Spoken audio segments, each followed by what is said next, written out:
My great-grandfather was a barn builder, and my grandfather built homes. My dad, although he was trained as a lathe operator, turned down work at Ford Motor Company to build homes for the construction crew that consisted of his dad and brothers. My dad was the cutout man, the guy that would cut all of the parts out for the roof rafters and for all of the walls. When you do things over and over again, you get really good at it. People wanted him to work for them.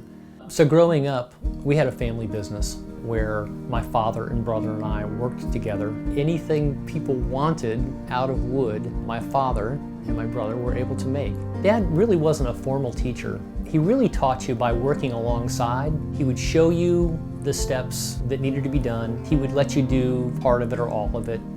Growing up, I was a musician. I played piano. So at some point, the combination of musician and woodworking kind of met with building musical instruments. I learned a lot of things by the example of my father. Although maybe I didn't learn everything that he was doing, I got to see him do so many different things. He gave me a mental tool set. As children, we can stand on the shoulders of those that have gone before us. We can get these mental tool sets from our parents. So while our parents can't teach us every minute detail, through their example, they can show us the way we should respond to certain situations. My dad taught by example his entire life. There came a point when I remember my dad coming to me and saying, "Can you set the router up for me? I can't remember how to do it." He was diagnosed with Alzheimer's, and it progressed fairly rapidly.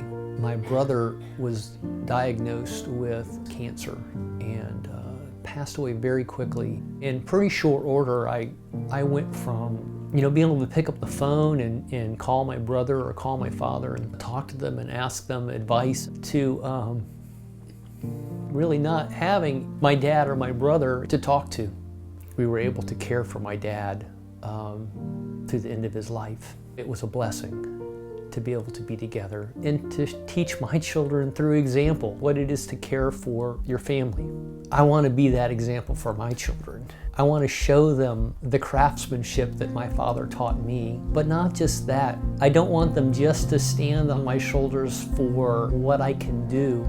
I want to be an example of Christ to them, teach them and train them so that they have an example to teach and train their children. When we build, let us think that we build forever. Let it not be for present delight nor for present use alone. Let it be such work as our descendants will thank us for. And let us think, as we lay stone on stone, that a time is to come when these stones will be held sacred because our hands have touched them. And that men will say, as they look upon the labor and wrought substance of them, "See, this our Father did for us."